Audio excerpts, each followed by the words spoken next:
A galvanic cell, or voltaic cell, named after Luigi Galvani, or Alessandro Volta respectively, is an electrochemical cell that derives electrical energy from spontaneous redox reactions taking place within the cell. It generally consists of two different metals connected by a salt bridge, or individual half-cells separated by a porous membrane. Volta was the inventor of the Voltaic Pile, the first electrical battery. In common usage, the word battery has come to include a single galvanic cell, but a battery properly consists of multiple cells. History. In 1780, Luigi Galvani discovered that when two different metals are connected and then both touched at the same time to two different parts of a nerve of a frog leg, then the leg contracts. He called this animal electricity. The Voltaic pile, invented by Alessandro Volta in the 1800s, consists of a pile of cells similar to the galvanic cell. However, Volta built it entirely out of non-biological material in order to challenge galvanized animal electricity theory in favor of his own metal-metal contact electricity theory. Carlo Matteucci in his turn constructed a battery entirely out of biological material in answer to Volta. These discoveries paved the way for electrical batteries. Volta's cell was named an IEEE milestone in 1999. Replicas filled with citric acid or grape juice have been shown to produce a voltage. However, it is far from certain that this was its purpose. Other scholars have pointed out that it is very similar to vessels known to have been used for storing parchment scrolls.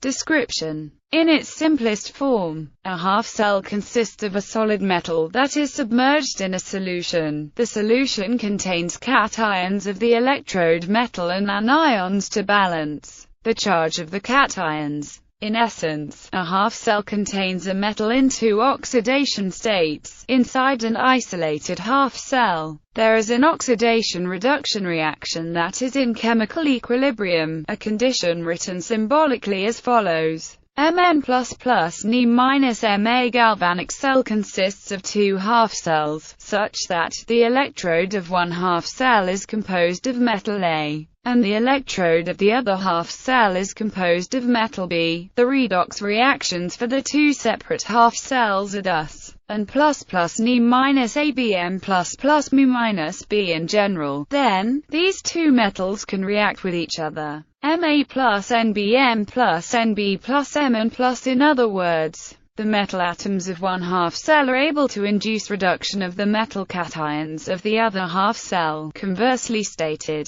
the metal cations of one half-cell are able to oxidize the metal atoms of the other half-cell. When metal B has a greater electronegativity than metal A, then metal B tends to steal electrons from metal A, thus favoring one direction of the reaction. Ma plus Nbn plus Nb plus Mn plus. This reaction between the metals can be controlled in a way that allows for doing useful work. The electrodes are connected with a metal wire in order to conduct the electrons that participate in the reaction. In one half-cell, dissolved metal B cations combine with the free electrons that are available at the interface between the solution and the metal B electrode. These cations are thereby neutralized, causing them to precipitate from solution as deposits on the metal B electrode, a process known as plating. This reduction reaction causes the free electrons throughout the metal B electrode, the wire, and the metal A electrode to be pulled into the metal B electrode. Consequently, electrons are wrestled away from some of the atoms of the metal A electrode, as though the metal B cations were reacting directly with them. Those metal A atoms become cations that dissolve into the surrounding solution. As this reaction continues, the half-cell with the metal A electrode develops a positively charged solution, while the other half-cell develops a negatively charged solution, unabated. This imbalance in charge would stop the reaction. The solutions are connected by a salt bridge or a porous plate in order to conduct the ions, which balances the charges of the solutions and thereby allows the reaction between metal A and metal B to continue without opposition. By definition, the anode is the electrode where oxidation takes place. In a galvanic cell, it is the negative electrode, as when oxidation occurs, electrons are left behind on the electrode. These electrons then migrate to the cathode. However, in electrolysis, an electric current stimulates electron flow in the opposite direction. Thus, the anode is positive, and the statement anode attracts anions is true. The metal A electrode is the anode. The cathode is the electrode where reduction takes place. In a galvanic cell, it is the positive electrode, as less oxidation occurs. Fewer ions go into solution, and less electrons are left on the electrode. Instead, there is a greater tendency for aqueous ions to be reduced by the incoming electrons from the anode. However, in electrolysis, the cathode is the negative terminal, and attracting positive ions from the solution. In this situation, the statement the cathode attracts cations is true. The metal B electrode is the cathode. Copper readily oxidizes zinc. For the Daniell cell depicted in the figure, the anode is zinc and the cathode is copper, and the anions in the solutions are sulfates of the respective metals. When an electrically conducting device connects the electrodes, the electrochemical reaction is zinc plus Cu2 plus zinc 2 plus Cu. The zinc electrode is dissolved and copper is deposited on the copper electrode. Galvanic cells are typically used as a source of electrical power. By their nature, they produce direct current. The Western cell has an anode composed of cadmium-mercury amalgam, and a cathode composed of pure mercury. The electrolyte is a solution of cadmium sulfate. The depolarizer is a paste of mercurous sulfate. When the electrolyte solution is saturated, the voltage of the cell is very reproducible. Hence, in 1911, it was adopted as an international standard for voltage. A battery is a set of galvanic cells that are connected in parallel. For instance, a lead-acid battery has galvanic cells with the anodes composed of lead and cathodes composed of lead dioxide. Cell voltage. The standard electrical potential of a cell can be determined by the use of a standard potential table for the two half cells involved. The first step is to identify the two metals reacting in the cell. Then one looks up the standard electrode potential, E0, in volts, for each of the two half reactions. The standard potential for the cell is equal to the more positive E0 value minus the more negative E0 value. For example, in the figure above, the solutions are QSO4 and ZnSO4. Each solution has a corresponding metal strip in it, and a salt bridge or porous disc connecting the two solutions and allowing SO42- ions to flow freely between the copper and zinc solutions.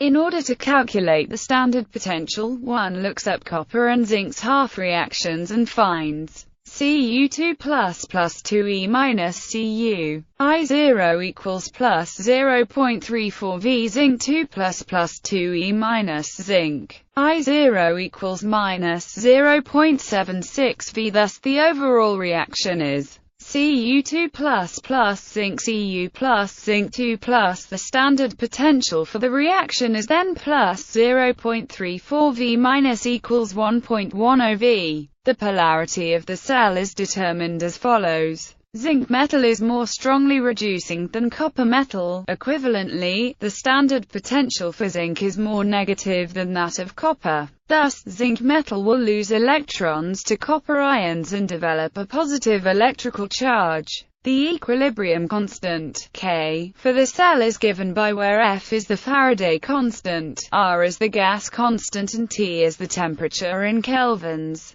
For the Daniell cell, K is approximately equal to 1.5 times 1037. Thus, at equilibrium, a few electrons are transferred, enough to cause the electrodes to be charged. Actual half-cell potentials must be calculated by using the Nernst equation, as the solutes are unlikely to be in their standard states, where Q is the reaction quotient. This simplifies to where Mn+ is the activity of the metal ion in solution. The metal electrode is in its standard state, so by definition has unit activity. In practice, concentration is used in place of activity. The potential of the whole cell is obtained by combining the potentials for the two half cells, so it depends on the concentrations of both dissolved metal ions. The value of 2.303 Rf is 0.19845 times 10⁻³ V/K, so at 25 degrees Celsius the half-cell potential will change by if the concentration of a metal ion is increased or decreased by a factor of 10. These calculations are based on the assumption that all chemical reactions are in equilibrium. When a current flows in the circuit, equilibrium conditions are not achieved and the cell potential will usually be reduced by various mechanisms,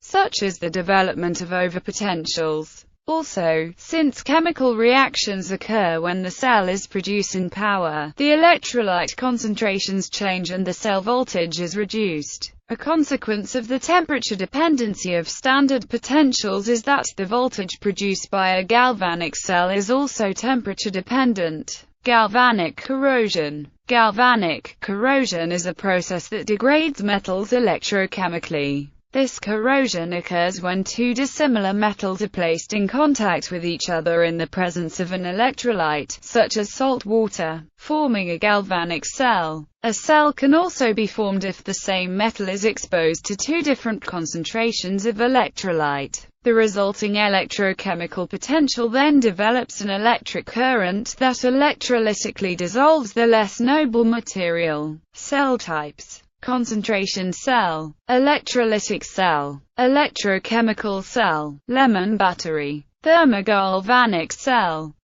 Material. In order to challenge galvanize animal electricity theory in favor of his own metal contact electricity theory, Carlo Matteucci in his turn constructed a battery entirely out of biological material in answer to Volta. These discoveries paved the way for electrical batteries. Volta's cell was named an INN, both touched at the same time to two different parts of a nerve of a frog leg. Then the leg contracts. He called this animal electricity. The Voltaic Pile, invented by Alessandro Volta in the 1800s, consists of a pile of cells similar to the galvanic cell. However, Volta built it entirely out of non-biological. A galvanic cell, or Voltaic cell, named after Luigi Galvani, or Alessandro Volta respectively, is an electrochemical cell that derives electrical energy from spontaneous redox reactions taking place within the cell. It generally consists of two different metals connected by a salt bridge, or individual half-cells separated by a milestone. In 1999, replicas filled with citric acid or grape juice have been shown to produce a voltage. However, it is far from certain that this was its purpose. Other scholars have pointed out that it is very similar to vessels known to have been used for storing parchment scrolls, a porous membrane. Volta was the inventor of the Voltaic Pile, the first electrical battery. In common usage, the word battery has come to include a single galvanic cell, but a battery properly consists of multiple cells.